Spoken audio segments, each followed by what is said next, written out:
Okay, let's unpack this. Let's do it. Today we're taking a sledgehammer to the whole idea of modern self-help, the entire happiness culture. We really are. We're Yeah. diving into material that just completely challenges that relentless chase for positivity and, Uh-oh. and this belief that you have to be special to matter. It's a huge inversion of the script we've all been given. And it feels so timely. I mean, modern life is a total paradox for you, the listener. Hmm. We have all this abundance, all this technology, infinite opportunities, Hmm.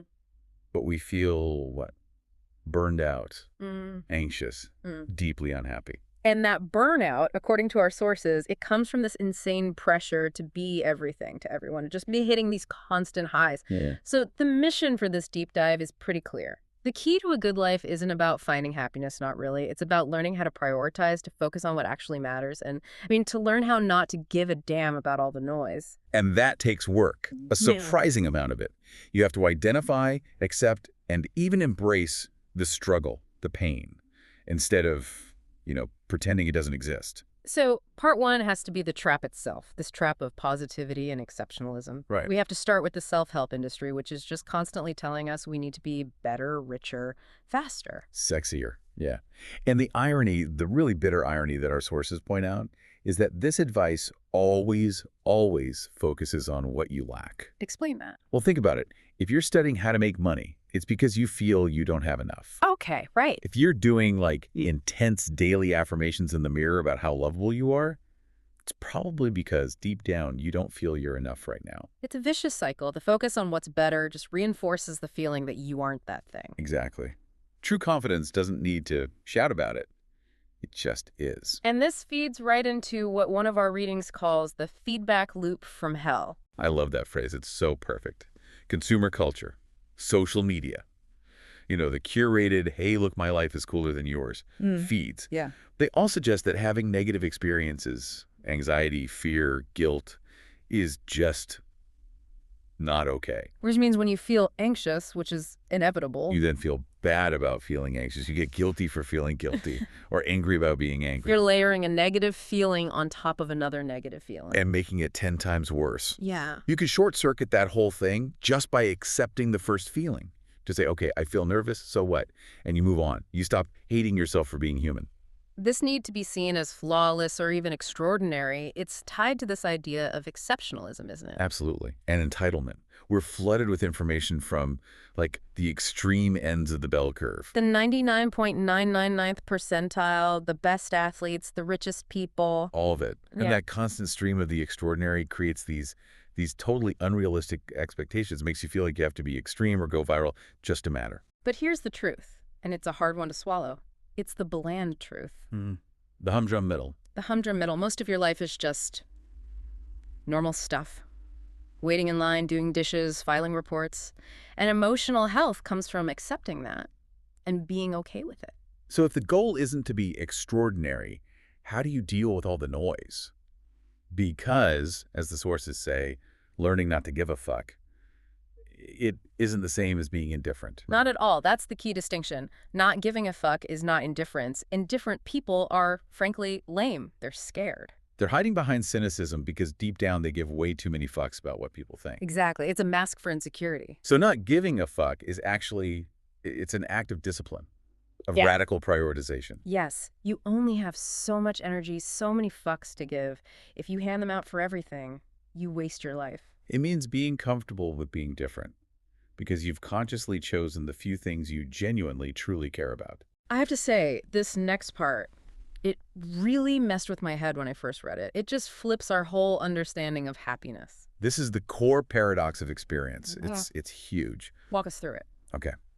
So the desire for a more positive experience is itself a negative experience. Wow.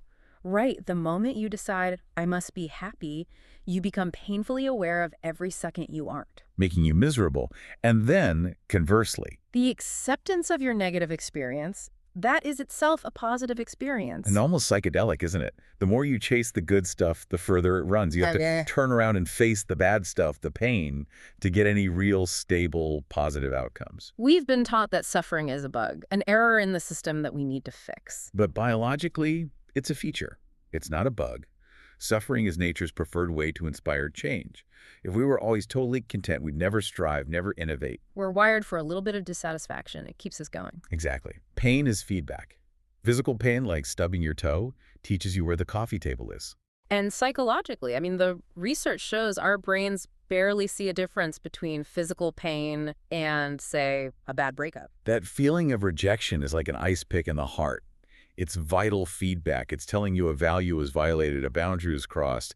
Something needs to be addressed. Negative emotions are a call to action. They're signs that you're supposed to do something. Okay, but what's the line? There's helpful pain, the discomfort of growth, and then there's debilitating pain. How do we tell the difference? That is a critical distinction. Helpful pain is the stress of a good workout. Destructive pain is chronic and paralyzing. The key is what you do with it. Are you using the feeling as information to take action? Or are you just sinking into it and letting it paralyze you? And if we try to build a problem-free life, we're basically setting ourselves up for failure. Totally, because the avoidance of struggle is a struggle. A society that coddles itself from all discomfort loses the benefit of that healthy pain. It gets disconnected from reality. Which brings us to Disappointment Panda. The greatest hero we never knew we needed. His great wisdom. Problems never stop. They just get exchanged or upgraded. You solve the problem of being single. Now you have the problem of planning date nights and navigating commitment. So happiness isn't the absence of problems. It's the satisfaction you get from solving them. It's an active process. So you shouldn't hope for a life without problems. You should hope for a life full of good problems. The kind of problems you actually enjoy solving. Exactly. And if happiness is solving good problems, then entitlement is the exact opposite. It's the belief that you should get good things without solving any of the problems to earn them. The book uses that amazing example, Jimmy, the startup founder. Oh, Jimmy. He talked constantly about his billion-dollar ideas, his network. He had this delusional self-confidence. But in reality, He was a deadbeat, living off his family, always demanding special treatment. He wanted validation for his idea, not his effort. so when it all failed, he was shocked. He felt he deserved it just for being smart. And that entitlement shows up in two main ways, two forms of narcissism. You've got the grandiose narcissist like Jimmy. I'm awesome, so I deserve special treatment. And then the flip side, the victim narcissist. Yeah. I suck, my problems are the worst, so I deserve special treatment and pity. So to be clear, both are completely self-absorbed. One just comes from a place of superiority and the other from a place of suffering. Exactly the same core. They both demand that reality bend to their will. They refuse to accept it as it is. This brings us back to self-worth. The true measure isn't how you feel about your wins. It's how you feel about your negative experiences, your flaws. People with high self-worth can look at their flaws honestly and say, yep, that's a problem. I need to work on that. And then they do. Which requires taking radical responsibility. And this is so important. We have to separate fault from responsibility. What's the difference? Fault is about the past. Who's to blame for starting the situation? Responsibility is about the present, the choices you're making right now to deal with it. So if a drunk driver hits you, it's their fault. 100%. But dealing with the recovery, the physical therapy, the emotional trauma, that's your responsibility. You are responsible for your own actions and emotions, no matter who caused the problem. And the choices you make are tied directly to your values. If you live by bad values, you're going to choose bad problems. And our sources list a few of those. Pleasure-seeking, which is linked to anxiety. Materialism, always needing to be right. And the big one, measuring your success by comparing yourself to others. That brings up the story of Dave Mustaine from Megadeth. A perfect example. The guy achieved massive success, sold millions of albums. But he was tormented his whole life because he was always comparing himself to his old band. Metallica. In his own mind, because Metallica was slightly bigger, he was a failure. His value was comparison. Now contrast that with Pete Best. The original Beatles drummer. Yeah. Kicked out right before they became the biggest thing on earth. Unimaginable. He lost out on hundreds of millions of dollars, on immortality. He suffered terribly, even attempted suicide. But then he made a choice. He consciously changed his values. He let go of fame and glory. That was gone. He chose instead to prioritize family, a stable marriage, a simple life. And the result? He later said he was happier than he ever would have been with the Beatles. He chose worthwhile values, things that were immediate, controllable, real, and built a genuinely fulfilling life. To really get to those worthwhile values, though, we have to face the ultimate uncomfortable truth. We do. We have to confront mortality. I mean, the Buddha, who was a prince, shielded from all suffering, he realized pain and death are universal. They come for everyone. And real happiness, then, is about letting go of the fight against it. It's so hard because we cling to our identities, right? The successful CEO, the great artist. Yeah. Buddhism calls these illusions, mental constructs. And protecting those identities can actually hurt us. The CEO who never sees his family, the artist who refuses to sell their work. We protect them because, deep down, we're all dealing with what the anthropologist Ernest Becker called death terror. The knowledge that our physical self will disappear. Exactly. And to cope, we build what he called immortality projects. Can you give an example of one someone might be chasing without even knowing it? Oh, absolutely. It's anything we pour ourselves into hoping our idea of ourself will live forever. It could be politics or writing a great book, but it's often more subtle. Like Yeah. killing yourself to get a prestigious job title, even if you hate the job. Because that title, that feels permanent. It feels like a marker of worth that will outlast your body. The title, you hope, is immortal. But Becker's antidote to this is, well, it's bitter. It's to accept mortality. Because once you do, it just obliterates all those trivial, superficial values, the titles, the comparisons. When you stop chasing immortality, you're free to choose values that are simple, immediate, and real.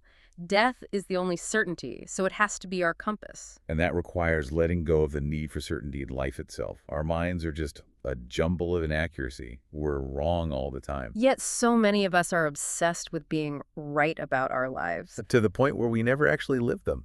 Like the person who wants a promotion but never asks for it. Right, because they're afraid of being rejected, which would confront their painful belief that they aren't good enough. It's easier to sit in the painful certainty of I'm not worthy than to risk finding out you might be wrong about your own limits. So the key to growth isn't striving for certainty. It's the opposite. It's a constant search for doubt. How am I wrong about this? What flawed assumptions am I holding? Being wrong isn't a failure, it's the opportunity for change. It's the only way we grow. So after all this, what does this actually mean for you, listening right now? I think it means that true happiness, true commitment, it requires you to accept the pain that comes with making better choices. You have to be willing to suffer through the tough conversation to get a deeper relationship. Physical stress to build a stronger body. Yeah. The potential embarrassment of asking someone out. Commitment to a person, a place, a value, it offers a reward of depth.